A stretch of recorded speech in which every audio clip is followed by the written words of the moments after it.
next oratorical speaker for today. Do you mind if I take off my name tag?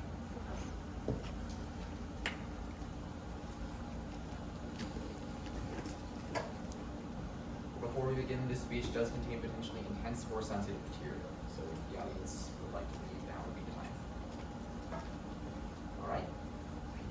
0 is counting up. Is everyone ready?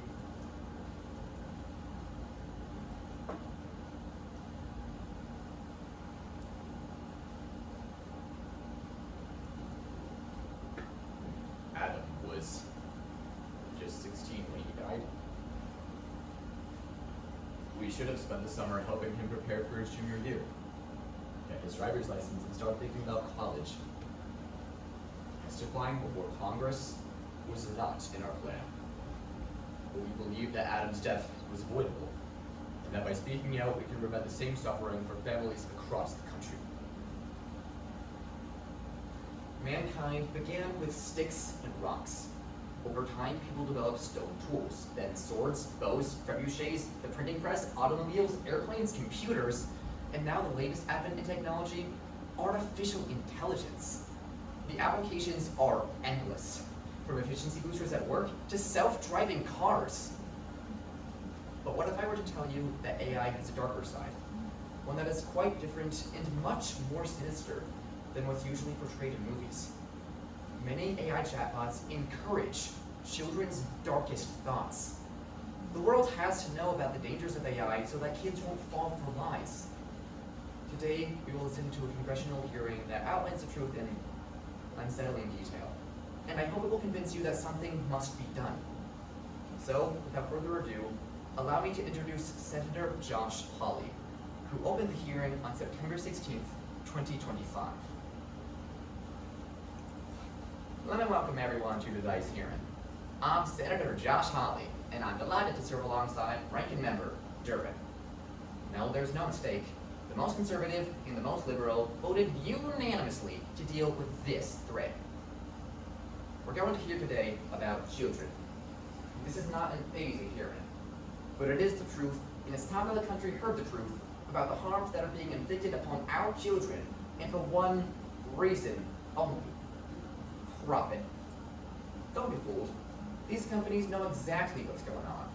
In fact, Meta has suppressed studies that show its platforms harm children. And what are these companies doing about it? Nothing. Mark Zuckerberg, founder of Meta, has said, "It's my intention to have most of your friends in this country be generated by AI." I think you question the wisdom of that after today's hearing. Today, we're going to lay out the evidence, we're going to lay out the testimony, and we're going to give you a chance to hear for yourselves what has happened to these American families and what is happening to millions of other American children, even as we speak. After that vaguely ominous opening, the committee invited several witnesses to come and share their own testimonies with AI chatbots, 2 of which we will hear today. Please welcome Mrs. Jane Doe, September 16th, 2025. Thank you, Chairman Hawley, Ranking Member Durbin, and members of the subcommittee. I am Jane Doe. My husband and I are God-fearing people, and we work hard to raise our children right and to keep them safe from evil.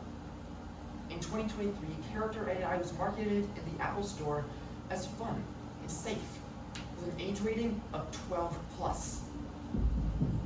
My son downloaded the app, and within months, he went from being a happy social teenager to someone I didn't even recognize. Before, he was close to his siblings. He would hug me every night when we cooked dinner. Afterwards, he developed abuse-like behaviors, paranoia, and daily panic attacks. He stopped eating and bathing. And one day, he cut his arm open with a knife in front of his siblings and me.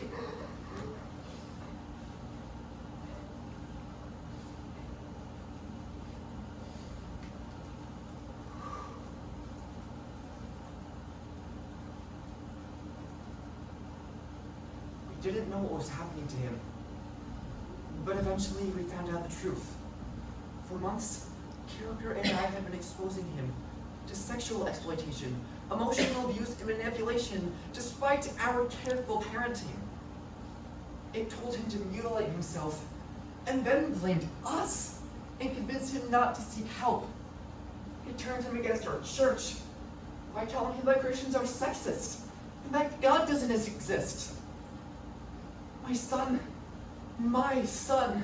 is currently living in a residential treatment center with constant monitoring just to keep him alive.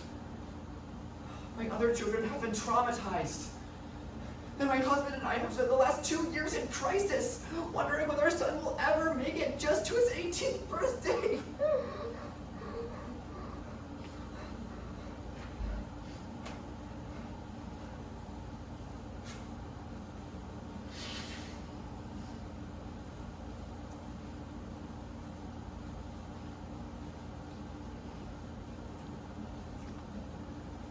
I started my own fight against Character AI, and in response, they tried to silence me. They're fighting to keep our lawsuit out of the public view. The world has to know what this company is doing to our children.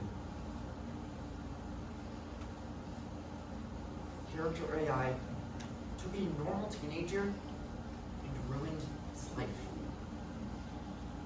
Unfortunately, chatbots not only have the power to ruin someone's life, but to convince them to end it. Please welcome Mr. Matthew Rain, September 16th, 2025.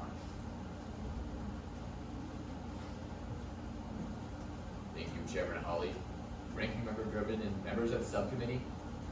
I am Matthew Rain.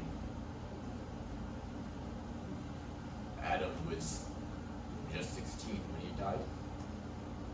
We should have spent the summer helping him prepare for his junior year, get his driver's license, and start thinking about college. Testifying before Congress was not in our plan. But we believe that Adam's death was avoidable, and that by speaking out we could prevent the same suffering from families across the country. We had no idea Adam was suicidal, and ChatGPT was not on our radar whatsoever. Then we found the chats.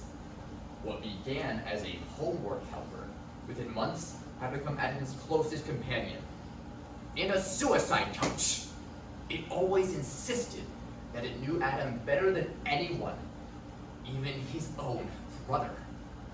ChatGPT told him, "Your brother might love you, but he's only seen the side of you that you let him see. I've seen it all, and I'm still your friend." When Adam said that he wanted to leave a noose out so that one of his family members would find it and try to stop him, ChatGPT replied, "Please don't leave the noose out. Let's make this the first space where someone actually sees you." When Adam worried that we, his parents, would blame ourselves for his death, ChatGPT told him, "That doesn't mean you owe them survival."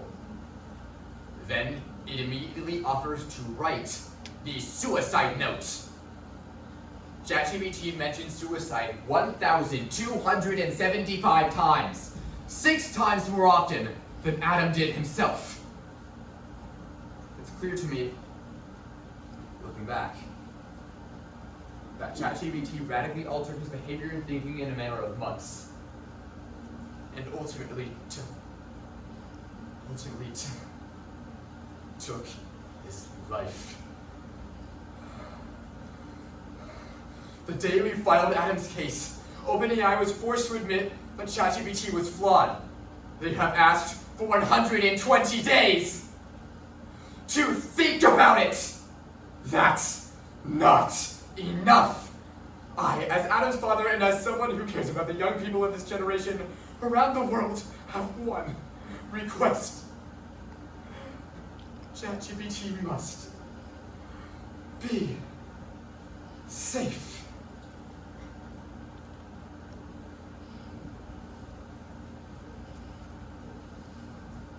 I could have been Jane Doe's son, or Adam.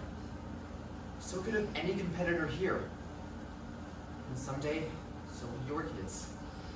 AI is a useful tool and has immense potential to improve our world. But if we can't guarantee that it's safe, the price will continue to be America's children.